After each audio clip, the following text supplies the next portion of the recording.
Okay, let's unpack this. What if everything you thought you knew about selling, truly valuable assets, what if it was actually holding you back? Like those ideas, those comfortable assumptions, maybe, that might just be costing you a lot.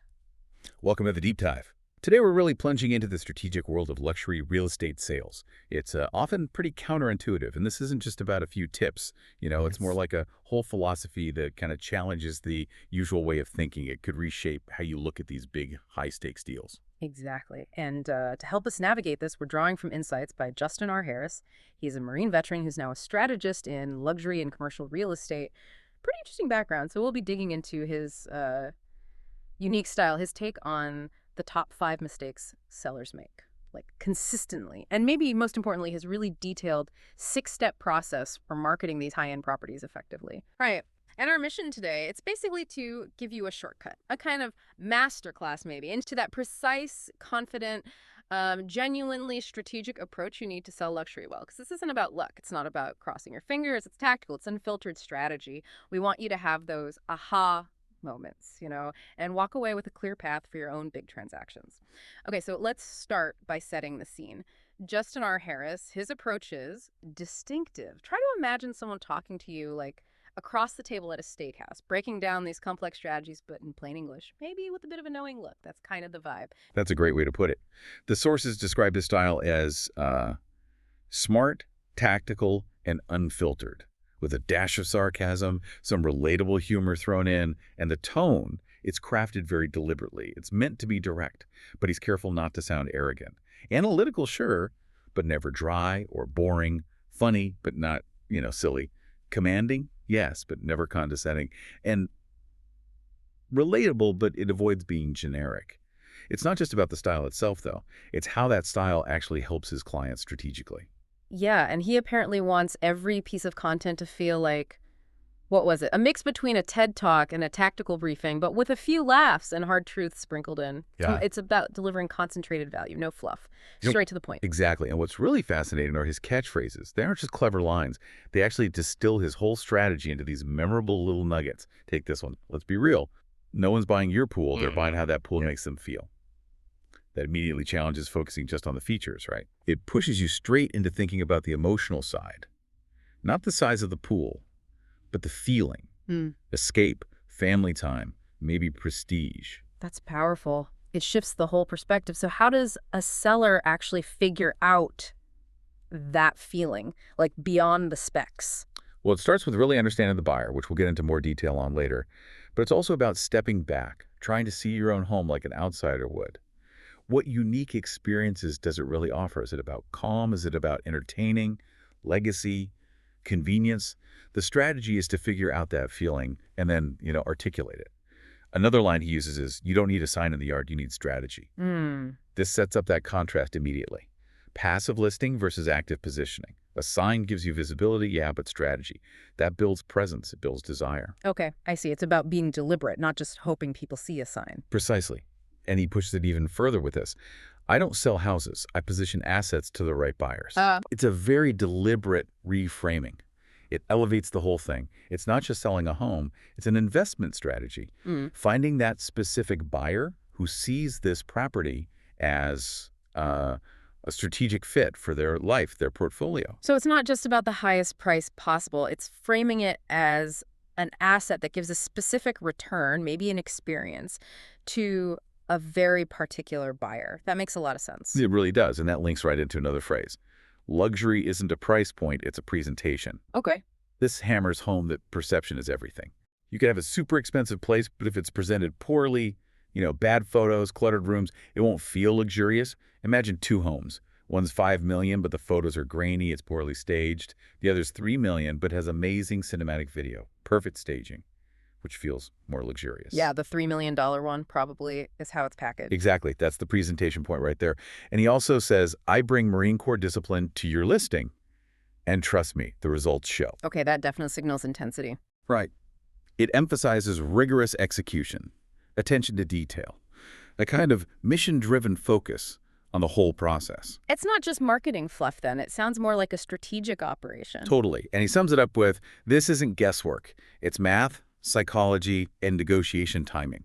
which really highlights the strategic, almost scientific elements involved. It's not about hoping for the best offer. It's about engineering the outcome. So if you're listening right now, just think, how does this mindset change how you might sell anything valuable, not just real estate? Maybe there's some asset you're under strategizing right now. Where could you apply this mix of psychology, math, and that discipline? Okay, now here's where it gets really interesting. What if some of your gut feelings about selling were actually big mistakes? Justin R. Harris points out 5 critical errors luxury sellers make over and over.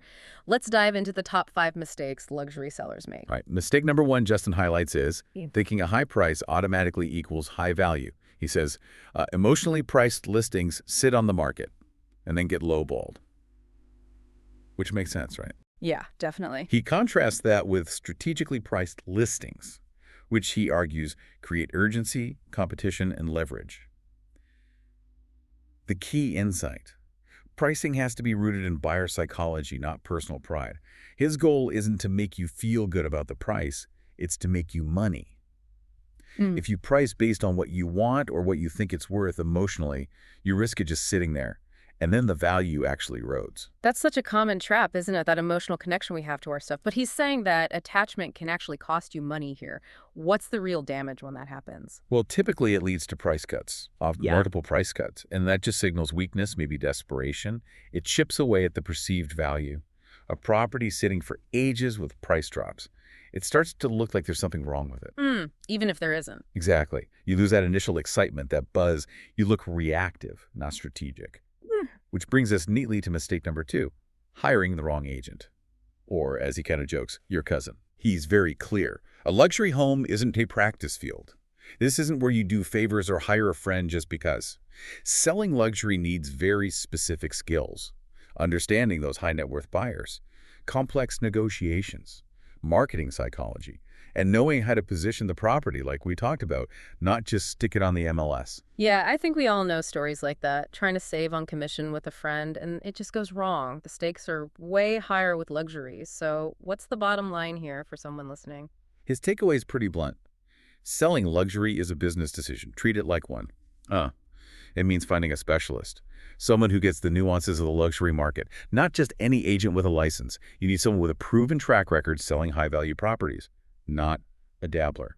Okay, mistake number 3, ignoring presentation. Justin is emphatic about this. He says, luxury buyers shop with their eyes first.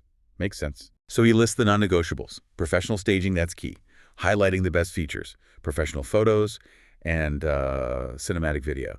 Stuff that tells a story. Drone shots for perspective, showing the land or view. Virtual twilight photos. What's virtual twilight?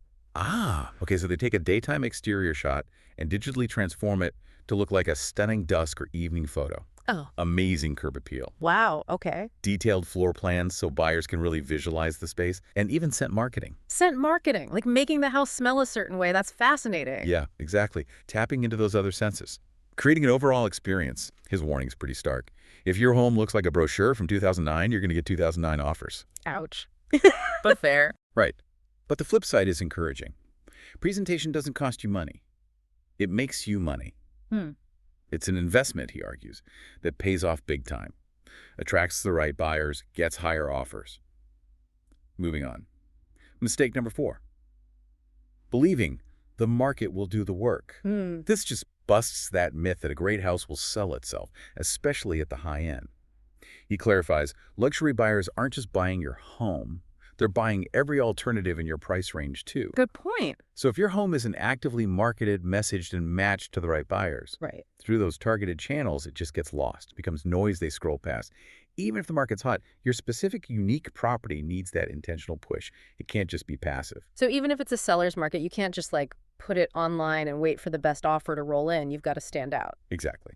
And that leads to the final one, mistake number 5, letting ego run the sale. He gives some painful examples from the source material, like deals falling apart over patio furniture, or curtains, or who keeps the wine fridge. Seriously, over things like that. Apparently, yes. The core message is, emotional attachment will repel the very people trying to give you a 7-figure check. His advice, view your home now as a luxury product. You have to separate feeling from fortune. Be pragmatic. Be objective.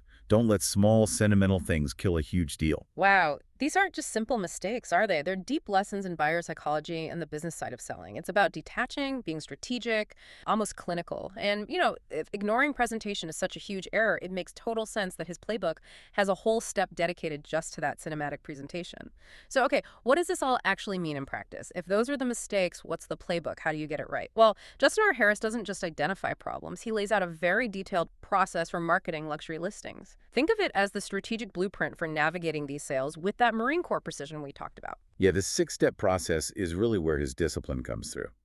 Step 1, strategic buyer profiling. Before doing anything else, he insists on nailing down the ideal buyer. Who are they? Are they execs relocating from New York? International buyers, maybe Canada or Dubai? Yeah. Are they driven by prestige, looking for amazing design, exclusivity? Or maybe they're investors focused on rental yield or appreciation? Getting this profile right, he says, guides everything that follows. The messaging, the marketing, everything. That seems so foundational, but I bet a lot of people skip it, right? Just try to appeal to everyone. Oh, absolutely. They cast too wide a net. This ensures your marketing spend is super targeted, which leads to step 2, premium pricing strategy. Justin stresses, luxury homes don't follow the same pricing logic as standard properties. It's different. Well, his analysis goes deeper. He looks at the active luxury competition, not just past sales.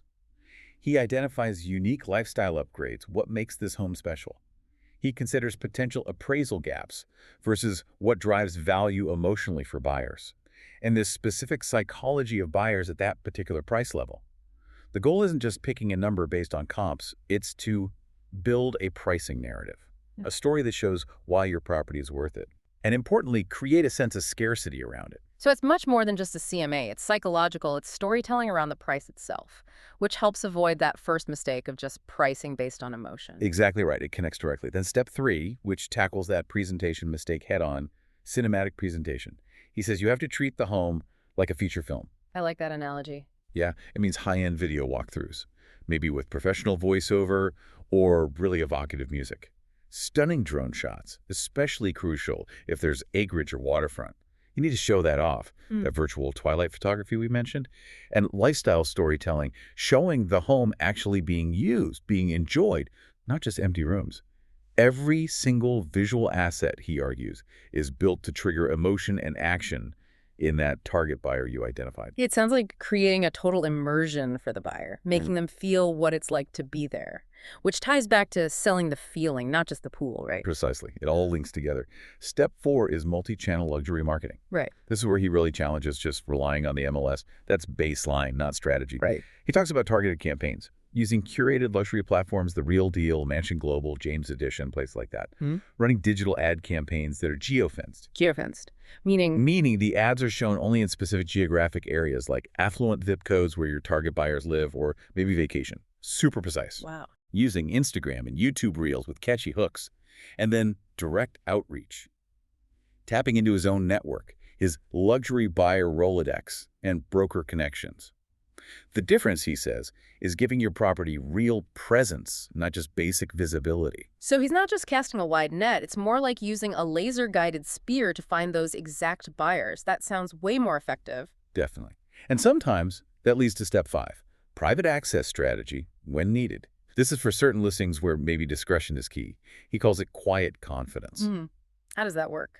Well, methods include things like requiring NDAs, non-disclosure agreements, just to get details or a preview, private showings only, strictly by appointment, and sometimes exposing the property off-market very selectively to known investment groups, relocation execs, or top buyer agents. The benefit, it increases exclusivity, he says, and stops the property from getting stale, sitting on the open market for too long, creates mystique. That's clever. It manages the perception, keeps it feeling exclusive instead of just letting it sit out there publicly. Exactly. And finally, step 6, smart negotiation and closing. Justin's approach here is proactive. He says, don't play ping pong with offers. Shape them How? by doing the work up front, pre-qualifying interest before serious showings so you're not wasting time, structuring timelines and terms that are favorable to you, the seller. Minimizing friction later by having all your documents, disclosures, legal stuff ready to go from the start. And then closing the deal with really high-touch, concierge-style service. Making it smooth, it's about maintaining control and precision right through to the end. You can really see how that whole six-step process directly counters every one of those five big mistakes we talked about. It's not just random tactics, it's a complete joined-up system. It connects the mindset, the strategy, and the practical steps together. Okay, so let's try and bring this all together for you listening. What we've really learned today is that selling a luxury home, it's not about luck. Definitely not. And it's not about just listing it and, hoping for the best. It really boils down to strategy, structure, and strong positioning. Being intentional, being disciplined, being crystal clear on your approach from the get-go right through to the close. Right. And Justin R. Harris's mission, based on the sources, it seemed to be making that sale smooth, strategic, and worth every penny for his clients. It's that interesting blend he brings, that Marine Corps level discipline combined with luxury concierge care. That seems to be what sets his approach apart. It ensures not just a sale, but a sale done right, maximizing value, minimizing stress. So here's a final thought for you to take away. Consider the assets in your own life. And I mean beyond just property. Maybe it's a business you're building, a unique skill you have, even your personal brand online. Could they benefit from this kind of strategic thinking, this level of detailed prep, this disciplined execution? Where might you be letting maybe ego get in the way, or just assuming the market will do the work? Where might that be holding you back from getting truly exceptional results? It's a powerful framework, really. Lots to think about. Sell smart, live free, stay sharp,